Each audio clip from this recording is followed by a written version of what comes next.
했으면 좋겠습니다. 화목한 가정이 되세요.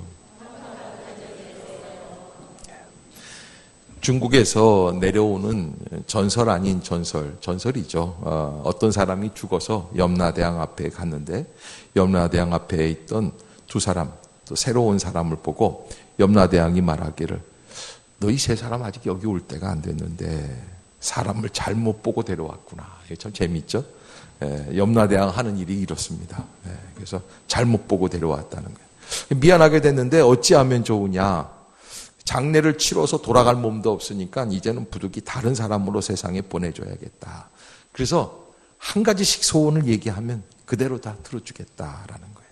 그랬더니 첫 번째 사람이 뭐라고 그러냐면 부자로 좀 태어나게 해주세요. 돈 없어서 고생 많이 했는데. 그래서 부자로 가라. 큰 부자로 태어나고.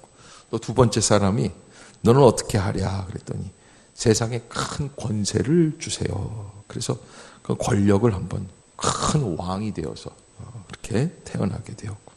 마지막 사람이 좀 문제예요. 마지막 사람이. 너 어떻게 해줄까 그랬더니 이 사람 하는 말이 나는 돈도 필요 없고 권력도 필요 없다.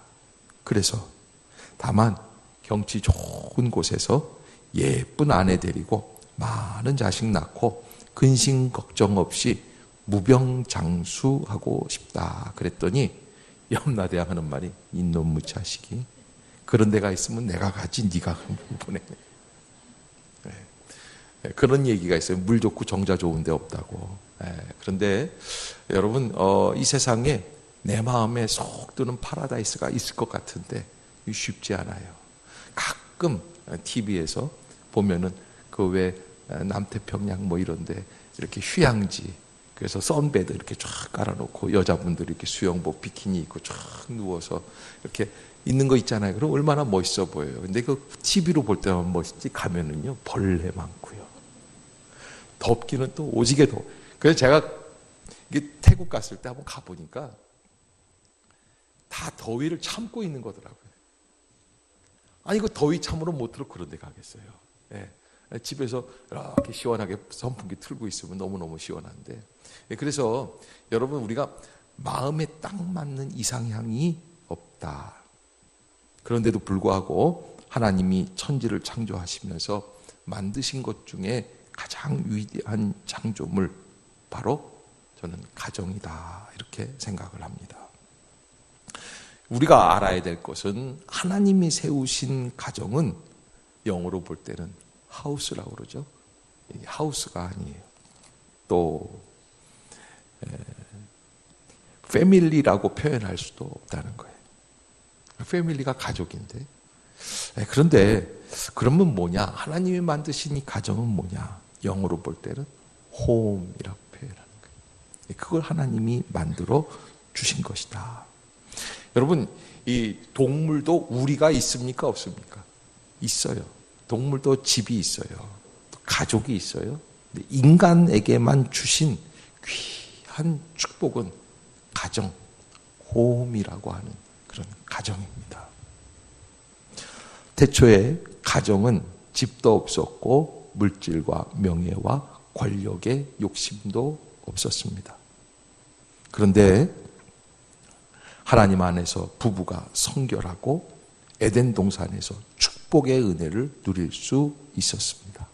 이것이 말씀에 불순종하면서 가정은 의심과 불신과 미움이 가득해지고 불행이 찾아오게 되고 가정이 파괴되어지는 죄의 역사를 보게 되는 것이죠. 저는 오늘 여러분들과 함께 하나님 앞에서 합당한 가정은 무엇인가? 어떻게 해야 화목한 가정이 될 수 있을까? 5월을 지내면서 우리가 가정에 대해서, 사실은 가정의 달 아니겠어요? 그런데 가정에 대해서 깊게 생각을 못했습니다. 그래서 오늘 또 다음 주까지 우리가 가정에 대해서 어떻게 해야 가정을 잘 유지해 나갈 수 있을까? 하나님이 주신 가장 큰 축복은 뭐라고 그랬어요? 대답하기 싫으세요? 다시 한번 물을까요? 하나님이 주신 가장 큰 축복? 가정이에요. 그런데 축복이 되어야 해요. 우리는 잘 모르고 축복이 저주가 될 수 있게 한단 말이죠. 그래서 이게 저주가 아닌 축복이 될 수 있도록 여러분들이 늘 평강 가운데 하나님의 말씀 앞에 들어갈 수 있기를 바라겠습니다.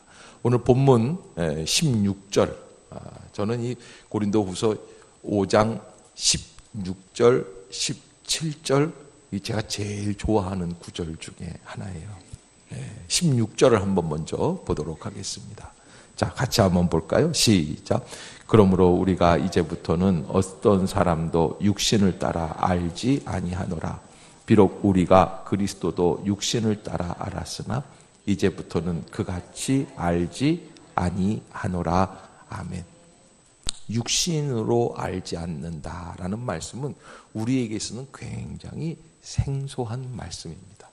사실은 제가 목회를 하기 때문에 저한테 이런 부탁하는 분들이 많이 있어요. 목사님, 우리 딸아이 시집 좀 보내주세요. 대부분 권사님들이 그래요. 그런데 권사님들이 목사한테 시집 보내달라고 그럴 때는 조건이 있어요. 뭐라고 그래요? 우리 애는 다른 거 다 필요 없어요. 뭐만 좋으면 돼요? 믿음 좋은 신랑만 있으면 됩니다. 요즘 믿음 좋은 신랑 구하기가 참 쉽지 않아요. 왜냐하면 믿음이 좋고 웬만한 조건을 갖추면 여자들이 가만 놔두지를 않아요. 교회에서 웬만큼만 믿음 좋고 그러면은요 다 팔려 나간단 말이에요. 믿음만 좋으면 됩니다. 그래요. 그런데 제가 그래서 좀 이렇게 찾아보다가 정말 믿음 좋은 사람을 딱 발견을 하고는 권사님 있어요. 그러면은 그쪽에서 제일 먼저 하는 얘기가 뭐예요? 그런데 직업은 뭐예요? 그런데 그런 믿음이 참 좋은 분들은요 되게 직업이 조금 약해요. 믿음이 좋으니까. 그래서 우리가 신앙생활 할 때에 내가 이게 영으로 아는 건가 육신을 따라 아는 건가 하는 것을 한번 생각해 봐야지 돼요. 어느 관점을 가지고 접근을 하느냐라고 하는 것이죠. 그래서 우리가 하나님 앞에서 가정을 세워나갈 때에도 우리 가정의 진정한 행복의 코드는 무엇인가? 우리 믿는 사람들은요, 가정의 행복의 코드를 육적으로 알아나가면 결코 성공할 수가 없습니다. 여러분, 요한 3서 2절이죠. 뭐라고 기록이 되어 있어요? 그 유명한 말씀 있잖아요. 사랑하는 자들아, 내 영혼이 잘된 같이 내가 범사에 잘되고 강건하기를 간구하노라. 오늘 반응이 좀 약간 이상해요. 아침 더워서 그랬는지 요즘 굉장히 더웠는데 여러분 다시 한번 요한 3서 사랑하는 자들아 시작. 사랑하는 자들아 내 영혼이 잘된 같이 내가 범사에 잘되고 강건하기를 간구하노라. 아멘. 사람이 잘 되는 일에 있어서 사도 요한이 가장 1순위로 생각하는 게 뭐라는 거예요? 영혼이라는 거예요. 여러분 우리가 하나님을 알아나가고 하나님을 믿는다는 것은 무엇 때문에 나온 겁니까? 우리가 영적인 존재이기 때문에 나온 겁니다. 그런데 그 영적인 존재인 우리들이 모여 사는 가정도 마찬가지입니다. 영적인 우선순위를 두지 아니하고서는 진정한 행복을 누릴 수가 없게끔 만들어져 있습니다. 왜냐하면 가정은 우리의 영혼을 부여하여 주신, 우리에게 성령을 부어주신, 자기의 영을 부어주신 하나님께서 만들어주신 축복의 산물이기 때문에 그렇습니다. 그래서 영으로 나아가야지 됩니다. 육적으로 나아가면 가정이 온전해질 수가 없습니다. 때로는 아빠들이 그렇게 하죠. 내가 집에다가 이거 돈 갖다 주려고 얼마나 열심히 돈을 벌었는데, 여러분 이렇게 돈 갖다 주면서 돈을 한번 집에다가 한번 이렇게 확 뿌려보면서 한번 해보세요.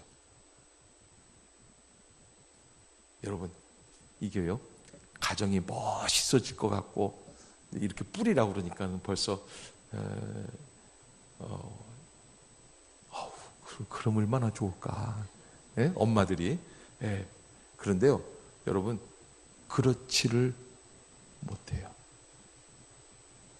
이상한 일들이 벌어져요. 그래서 바울은 우리들에게 진정한 신앙생활이라는 것은 무엇이냐?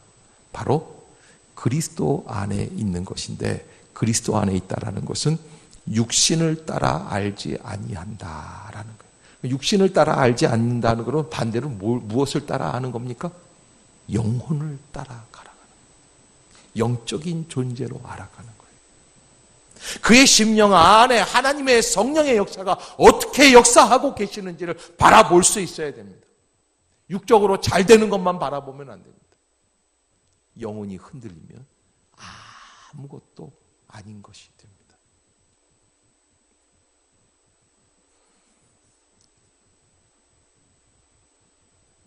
제주도에 그런 얘기가 있어요. 방파제에 바람이 막 불잖아요. 그리고 비가 내리잖아요.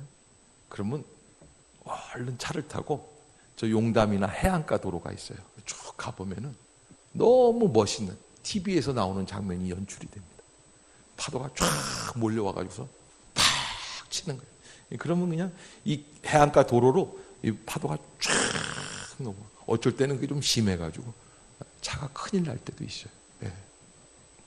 그런데 이제 그렇게 멋있으니까 태풍이 부는데 저 덤프 트럭 있지 않습니까? 이렇게 가다 보면 왜 굉장히 큰 그 골재 같은 거 막 싣고 다니는 덤프 트럭 기사가 호기를 부린 거예요. 그래서 그 방파제 앞으로 간 거예요. 그 방파제 앞으로 좌측으로 쭉 들어가면 좀 바다예요. 거기는. 예. 그 항구 부둣가가 이 안쪽에 있으면 방파제는 저 앞에 있거든요. 방파제로 간 거예요. 맨 앞에까지 간 거예요. 그 파도가 치는데 없어지더래요, 차가. 그런데요, 그 차가 거기 들어가는 걸 보고 작은 소형차가 한 대 따라 들어갔어요. 어떻게 됐겠어요? 둘 다 없어져요. 제가 왜 갑자기 왜 방파제에 차 세워놓고서 파도가 치면 없어진다는 얘기를 할까요? 육적인 축복은 순식간에 없어져요. 내가 이루어 놓은 것들, 내가 세워놓은 것들, 내 머리, 내 능력, 내 물질, 영원할 것 같죠? 방파제 차 세워놓는 것보다 더 위험합니다. 흔들림이 없는 축복은 영혼의 축복입니다. 그래서 사도 요한이 사랑하는 자야, 내 무엇이 잘된 같이? 내 영혼이 잘된 같이. 그래서 여러분, 우리가 5월 가정의 달을 맞이하면서 하나님 앞에서 우리의 행복한 가정을 주시옵소서. 행복한 가정은 어떤 가정이냐? 그러면 아빠 우리 한 달에 한 번씩 외식해요. 또 엄마는 우리 그러면 밤에 한 번 심야기도 해야 되는데 심야 극장 한번 가요. 목회자라서 그런 거 이해해 주세요. 네. 제가 준비할 때는 심야기도에 심야 극장이에요. 그럼 얼마나 멋있을 것 같아요. 네. 멋있을 것 같지 않습니까? 그런데 사실은 그렇게 영혼이 잘됨이 없는 육적인 번성은 나중에는 축복이 아닌 부담과 저주로 바뀔 때가 많이 있어요. 그래서 어제도 이게 토요일이니까 토요일에 이렇게 보면 기사들 올라올 때 보면 복권에 대한 이야기들이 많이 나와요. 그런데 이게 복권 당첨받은 사람들 뭐 수십억, 수백억 당첨받았다고 하는 사람들 중에 끝까지 성공했다는 사람 얘기 들어본 적이 있어요? 왜 그럴까요? 영적인 축복을 배제하고 육적인 축복만 바라봤기 때문에 그래요. 그래서 우선권이 영적인 축복입니다. 저는 여러분들에게 이 영적인 축복을 위해서 성령으로 알아나가는 것, 육체대로 알지 아니하고 성령으로 알아나가는 은혜, 그것이 저와 여러분 가운데, 여러분의 각 가정 가운데 임할 수 있기를 주의 이름으로 축복합니다. 다시 한번 읽어볼까요? 16절 시작. 그러므로 우리가 이제부터는 어떤 사람도 육신을 따라 알지 아니하노라. 비록 우리가 그리스도도 육신을 따라 알았으나 이제부터는 그같이 알지 아니하노라. 아멘. 신앙생활의 초보는 무엇입니까? 육신을 따라 예수님도 알아나가는 겁니다. 어떤 겁니까? 주님이 주시는 축복, 물질의 축복, 건강의 축복, 뭐 이런 거를 따라 알아나갑니다. 그러나 진정한 신앙은 육신을 따라 아는 것이 아니라 무엇을 따라? 성령을 따라 알아나가는 것인 줄로 믿습니다. 그러면 우리가 성령을 따라 알아나갈 때 기독교의 가장 핵심 본질은 무엇이냐? 저는 평생 지금까지 신앙생활하면서 17절 이 말씀이 제게 있어서는 가장 귀한 말씀인데요. 17절 한번 읽어봅시다. 시작. 그런즉 누구든지 그리스도 안에 있으면 새로운 피조물이라. 이전 것은 지나갔으니 보라 새 시대 되었다. 아멘. 여러분, 누구든지 그리스도 안에 있으면 새로운 피조물이라 그랬어요. 이 새로운 피조물, 카이네크티시스라고 하는 헬라어인데, 이거는 무슨 얘기냐? 새로운 피조물. 여러분, 이 말씀 때문에 니고데모라고 하는 할아버지가 예수님 앞에서 고민하며 돌아갔던 구절이 바로 이 새로운 피조물, 거듭나는 역사예요. 그러면서 이렇게 묻지 않아요? 아니, 늙었는데 내가 어떻게 또다시 나올 수 있습니까? 엄마 뱃속에 나갔다 들어와야 됩니까? born again, 다시 거듭나는 역사에 대해서 굉장히 회의적입니다. 왜? 우리가 육적으로 봤을 때 인간이 거듭난다는 건 있을 수 없기 때문에 그렇습니다. 그런데 바울은 이걸 한 가지로 간단하게 이야기합니다. 뭐, 어디 안에 있으면? 그리스도 안에 있으면. 할렐루야. 따라해 봅시다. 그리스도 안에 있으면 새로운 피조물입니다. 할렐루야. 그리스도 안에 있으면, 우리가 그리스도 안에만 있으면 하나님의 은혜 가운데 모두가 전적인 새로운 피조물이 되는 줄로 믿습니다. 그래서 따라해 봅시다. 이전 것은 지나갔으니 보라 새 것이 되었도다. 그러니까 여러분, 우리가 신앙생활할 때 가장 중요한 거는 이전 것이 지나가야 돼요? 안 지나가야 돼요? 예. 여러분, 이런 사람들이 있어요. 어쩔 때 보면은 30년 만에 친구를 만났어요. 동창을 만난 거예요. 고등학교 때 친구를 만난 거예요. 그래서 30년 전에 그렇게 개구장이에요. 그런데 지금 만났더니 사람 그렇게 괜찮아진 거예요. 좋아요, 나빠요? 좋아요. 그런 사람 보면 참 이상하게 좋아요. 그래서 30년이 지났는데 그 열 몇 살 때 그 개구짓 하던 그대로 있어요. 좋아요, 나빠요? 나쁜 게 아니라 딱해요. 말하는 거 아이 같고 생각하는 거 아이 같고 그러면 딱해요.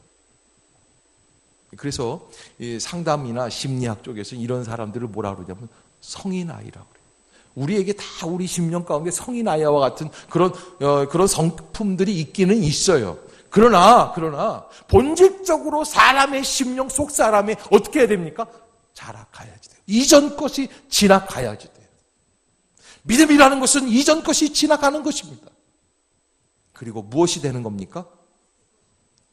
새 것이 되는 겁니다.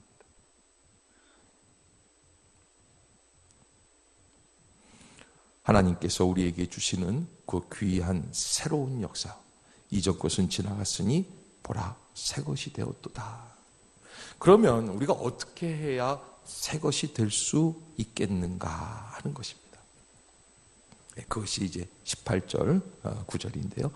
함께 보겠습니다. 시작. 모든 것이 하나님께로서 났으며 그가 그리스도로 말미암아 우리를 자기와 화목하게 하시고 또 우리에게 화목하게 하는 직분을 주셨으니. 아멘. 어제도 어디 이렇게 인터넷에 올라온 그 동영상 하나가 있는데 언제부턴가 그러니까 아빠가 재혼을 했어요. 그런데 언제부턴가 아들아이가 이게 한 6살, 7살 요밖에 안 되는데 몸에 멍이 있는 거예요. 집에 오면 얘가 좀 우울해 보이고. 그래서 혹시 몰라서 CCTV를 하나 설치를 해요. 그게 동영상이 떴어요. 엄마가 걔를 아빠가 없을 때 짓밟는 거예요. 이렇게 들었다가 막 내동댕이를 치는 거예요. 엄마가 세더라고요. 힘이 세. 웬만한 엄마는 들지도 못해요. 그런데 그러려고 그랬겠어요. 또 그 아이가 또 뭐 말을 안 듣고 그렇잖아요. 좀 뭐 삐져 있고 서로 안 맞는 거죠. 여러분, 이 시대 가정이 위기입니다. 가정이 아닙니다. 가정이 지옥인 사람들이 많이 있습니다. 어부 엄마가 아이를 때리는 게 문제가 아닙니다. 부부간의 폭력이 넘치고, 며칠 전에 잡힌 그 살인사건, 친자식이 부모를 죽였잖아요. 그래서 갑자기 우리가 뭐 하면은 그렇겠지만 본래 우리에게 주시는 사명, 우리에게 주시는 직분이라고 그랬어요. 그게 무슨 직분입니까? 화목하게 하는 직분이에요. 할렐루야. 화목하게 하는 직분이에요. 그래서 우리가 이런 생각이 들어요. 뭐 싸울 바에야 못 틀어 살아. 헤어져. 물론 그 말도 일리가 있어요. 그러나 여러분, 우리가 헤어져서 사는 게 능사가 아니죠. 가정이라는 것은 어떻게 살아가야 됩니까? 최소한 20년, 30년 감당하면서 그 안에서 어떻게 해야지 돼요? 하나님의 화목의 역사를 이루어 나가려고 노력하는 것. 이게 가정이에요. 가정은 완성이 아니에요. 가정은 미완성이지만 진행형이에요. 만들어져 가려고 노력하는 거예요. 자기의 본 모습을 보여주는 게 가정이 아닙니다. 하나님이 나에게 주신 귀한 축복이라고 생각을 하고 이 가정을 위해서 최선을 다하는 그런 화목하게 하는 직분을 가정 안에서부터 시작해야 할 줄로 믿습니다. 그래서 오늘 성경은 그렇게 합니다. 이거 어떻게 해야 화목이 되냐? 이거 화목이라는 건 이거 쉬운 게 아닙니다. 이거 어떻게 해야 화목이 이루어질 수 있을까? 18절 다시 한번 보겠습니다. 시작. 모든 것이 하나님께로서 났으며 그가 그리스도로 말미암아 우리를 자기와 화목하게 하시고 또 우리에게 화목하게 하는 직분을 주셨으니 아멘. 자, 여러분 고개 좀 들어보세요. 여기 오늘 본문에서 이 18절에서 제게 딱 주시는 이 두 가지 단어가 있는데, 첫째는 모든 것이 누구에게로부터 났다? 모든 것이 하나님께로서 났다. 그러니까 이거 하나님의 섭리라는 거예요. 하나님의 역사라는 거예요. 여러분, 요셉이 형들이 자기를 버렸어요. 배신했습니다. 노예로 팔려갔습니다. 거기에서 그게 끝나는 게 아닙니다. 감옥살이를 10여 년간 했습니다. 버림받은 인생입니다. 그런데 그 자기를 버렸던 형들이 곡식을 얻으려고 와서 자기가 총리로서 그 형들은 저 밑에서 무릎을 꿇고 만나는 그 모습 속에서 무엇을 알게 되는 거예요? 모든 것이 누구에게로부터? 하나님께로서 났다라는 걸 아는 거예요. 이게 무슨 얘기입니까? 옳다, 잘 됐다. 고개 좀 들어봐. 나 팔았잖아. 나 어떻게 했잖아. 그게 아니에요. 요셉이 어떻게 합니까? 자기의 정을 억제하지 못하고 형들에게 뛰어내려가서 통곡하면서 뭐라 그래요? 그대들이 나를 이곳에 팔았지만 그 일로 근심하지 마옵소서 그래요. 어떻게 그럴 수 있어요? 어떻게 그럴 수 있습니까? 하나님의 섭리인 것을 깨닫는 거예요. 하나님이 역사하신다는 것을 아는 거예요. 내가 우연히 스쳐서 만난 사람이 아니라.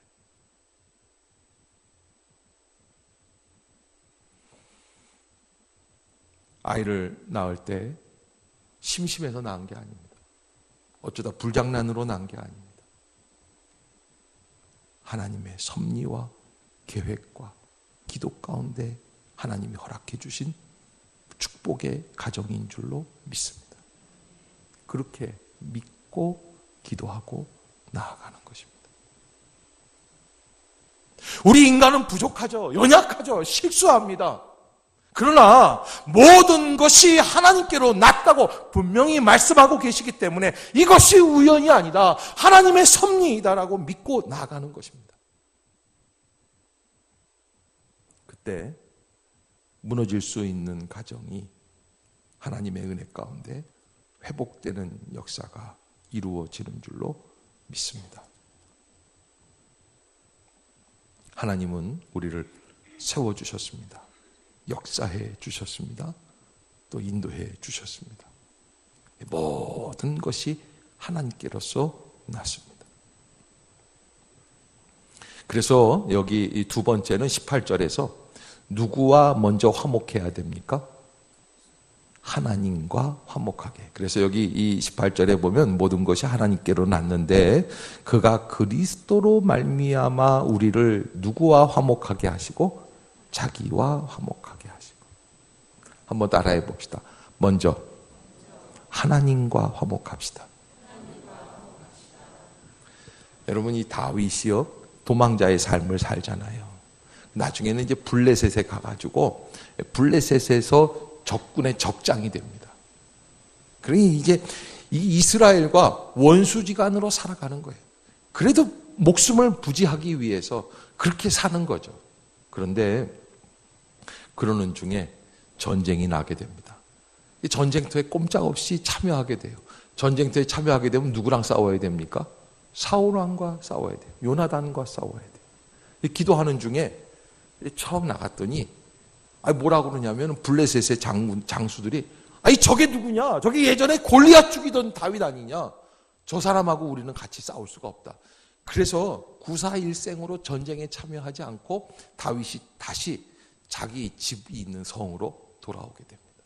그런데 잘 되는 줄 알고 이제 집으로 쫙 돌아오는, 전쟁에 안 나가게 된 게 얼마나 큰 일이에요. 잘 돌아오는데 그 사무엘상에 보면은 어떤 역사가 있냐? 돌아와 봤더니 이미 미디안 아말렉 족속들이 와가지고 자기 성을 노략질을 해가지고, 그래서 자기 부인들을, 그 부하의 부인들, 가족들 돈 다 이 노략을 해갖고, 그러니까 그때 이 다윗의 위기가, 리더십의 위기가 오는데 그렇게 충성을 맹세하고 따라다니던 신하들이 그 자리에서 다윗을 돌로 쳐 죽이려고 하는 거예요. 왜? 자기들이 이렇게 됐다는 거예요. 이게 다 당신 때문이 아니냐. 그런데요, 그렇게 해서 자기가 그런 어려움 속에 있는데 그때 다윗이요, 자기를 향해서 돌을 들고 칼을 드는 그 부하들을 내려놓고 그 사람들과 맞서서 싸우지를 않아요. 너무 자식들, 니들이 감히 누구한테 덤비는 거, 이러지를 않아요. 그 신하들 앞에서 신하들이 자기를 향해서 칼을 들려고 하는 그때 다윗이 돌이켜요. 어떻게 할까요? 기도하러 들어가요. 기도하러 들어가요. 그리고 하나님께 기도해요. 하나님께 물어봐요. 그리고 이렇게 물어봐요. 하나님, 내가 지금 가면 그놈들을 잡을 수 있겠습니까? 를 물어봐요. 하나님, 가라. 그랬더니 이 사무엘서에 보면은 이 다윗이 다시 나와서 신하들에게 얘기합니다. 우리 치러 가자. 그때 이 신하들이 다윗의 리더십을 인정하고 그리고 같이 치러 나갑니다. 여러분, 그 포인트가 있어요. 전환점이 있습니다. 다윗이 하나님 앞에 서기 전까지는 이건 인생의 큰 비극 중의 비극, 위기 중의 위기입니다. 이런 위기가 없어요. 자기를 따르던 사람들이 다 자기를 향해 등을 돌리는 순간입니다. 그런데 다윗이 어떻게 했어요? 하나님께 기도하였어요. 하나님으로 힘을 얻었어요. 그랬더니 어떻게 돼요? 그랬더니 리더십이 다시 회복이 돼요. 리더십만 회복이 되는 게 아니에요. 이 위기가 축복의 기회로 바뀐 줄로 믿습니다. 그래서 오늘 본문에서 하나님 뭐라고 그러십니까? 우리를 누구와 화목하게 하시고 자기와 화목하게 하시고 우리에게 화목하게 하는 직분을 주셨으니, 그러니까 여러분, 어려움이 있고 가정의 화목이 깨어져 나갈 때 우리가 제일 먼저 해야 될 게 있습니다. 뭡니까? 하나님과 나와 먼저 화목하게 되는 거예요. 여러분, 그게 뭡니까? 죄를 고백하는 거예요. 자기 잘못을 깨닫는 거예요. 주님 앞에 나와 기도하는 거예요. 주님을 붙드는 것입니다. 내가 세상의 권력과 세상의 물질과 세상의 건강으로 사는 게 아니라 하나님, 그분으로 만족하기를 원합니다. 그때 하나님이 다시 새롭게 역사해 주시는 것입니다. 하나님과 화목하게 되면 19절 한번 읽어볼까요? 어떤 역사를 주십니까? 시작. 곧 하나님께서 그리스도 안에 계시사 세상을 자기와 화목하게 하시며 그들의 죄를 그들에게 돌리지 아니하시고 화목하게 하는 말씀을 우리에게 부탁하셨느니라. 아멘. 따라해 봅시다. 화목하게 하는 말씀을 우리에게 부탁하셨느니라. 할렐루야. 제가 서울영락교회에서 처음에 이제 그 신방전도사, 전임전도사 하면서 목회를 이제 배워 나갈 때인데, 거기 그 교회에 유명한 백권사님이라는 분이 계셨는데, 이분이 몇 가지로 유명해요. 첫째는 큰 부자예요. 그래서 안성 쪽에 그 칸츄리 클럽, 우리나라에서 굉장히 제일 큰 칸츄리 클럽 그 골프장을 있는데, 골프장에 한 개만 있는 게 아니더라고요, 부자들은요. 골프장 주인이 전체, 이거 38홀, 뭐 40몇 홀, 이런 큰 골프장 주인인데, 골프장이 그 집에 5개인가, 뭐 6개, 뭐 이건 주인이라는 거예요. 지금도 뭐 다 갖고 계신지는 모르겠는데, 그래요. 그런데 그걸로 유명해. 돈이 많은 분이에요. 부자예요. 근데 그걸로만 유명한 게 아니에요. 그때 그분이 이제 연합회 회장이셨는데, 남편을 인도한 분으로 또 유명해요. 남편을 전도했어요. 사실 본래 그 시댁은 철저한 불교 집안이에요. 그런데 이게 시집을 갔는데 불치병 같은 원인 모를 병에 걸리신 거예요. 죽어가는 거예요, 시름시름.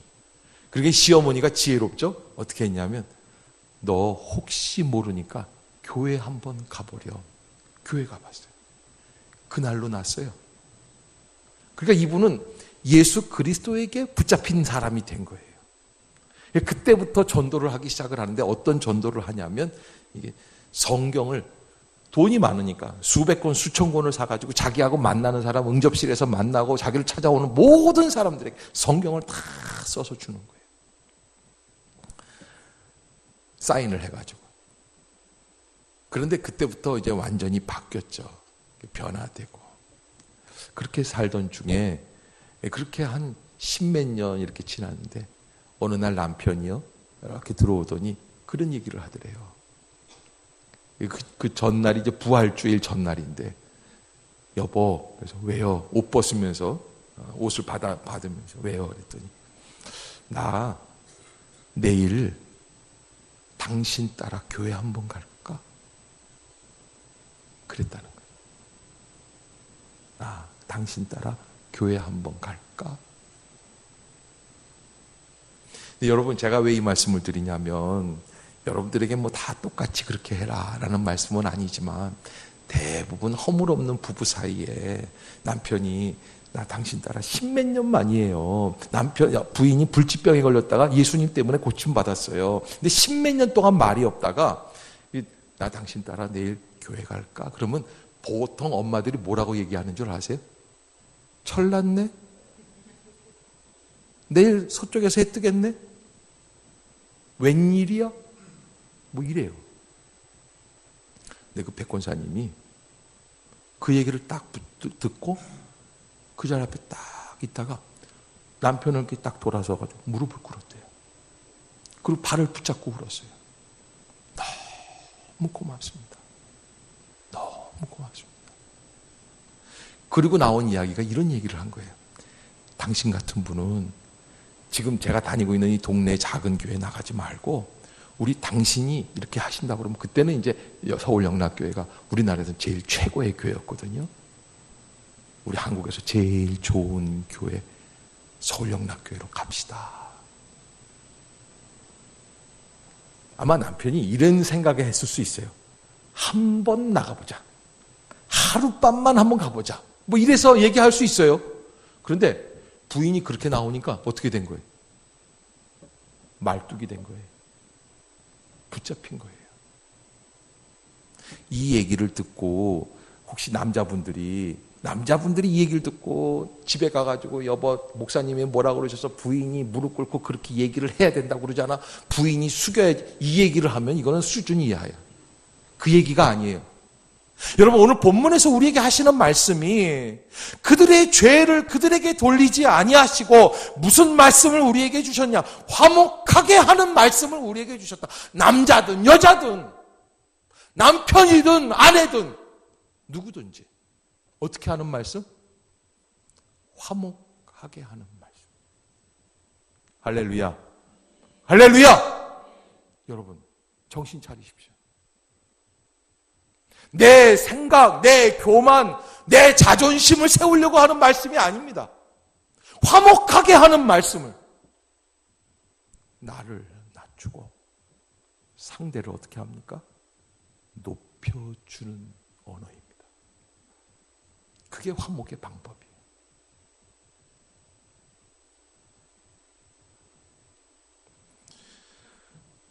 세상이 요즘 다들 잘났다고 살아가고 있어요. 그래서 조금 잘 사는 집들 가보면은 다 잘난 병에 다 걸려 있어요. 아빠가 직장에서 조금 높은 지위에 계시고 그러면 직장에서도 다 자기가 인정받고 그러지 않습니까?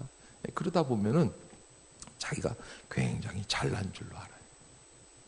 그런데 그러다가 그 직장 그만두고 그렇게 되기 시작하면은 이제 추락하는 거예요. 그래서 전에 몇 년 전이었죠? 한 작년이었나 재작년에 강남에서 뭐 집도 있고 다 그랬는데 삼성인가 어디 저기 재벌의 부장으로 계시다가 은퇴를 하니까 아빠가 어떻게 했어요? 자살한 거예요. 못 살겠다. 사람들이 다 그 재벌들은 또 재벌들 모이면은 또 재벌들은 그냥 얘기를 하는 게 아니라 잘나가지고 불란서로 얘기한대요. 예? 여러분 재벌 아닌 거 얼마나 감사한지 몰라요. 재벌이 좋은 게 아니에요. 불란서 정도는 해야 돼요. 예? 봉주루 해가지고서는 사람 다 잘났다는 제멋에 사는 거예요. 그런데 예수 그리스도를 믿는다는 건 뭡니까? 내가 나를 낮추고 어떻게 하는 거예요? 화목하게 하는 부탁의 말씀을 우리가 갖고 있는 줄로 믿습니다. 화목하게 하는 말씀을 우리에게 부탁하셨어요. 주님 때문에. 여러분 부부간에 저 사람이 나를 인정해주고 나를 사랑해주기 때문에 내가 화목하게 하는 게 아니에요. 우리의 화목은 누구 때문에 기인하는 겁니까? 예수 그리스도 때문에 기인한 겁니다. 하나님의 섭리가 계시기 때문에 기인한 겁니다. 내가 참는 건 내 능력으로 참는 게 아닙니다. 하나님의 능력으로 감당해 나가는 것인 줄로 믿습니다. 그것이 가정의 화목입니다. 사랑하는 성도 여러분, 우리가 신앙생활하는데 가정을 천국으로 만들지 못하면 하나님께서 주시는 축복을 축복으로 받는 게 될 수 없습니다.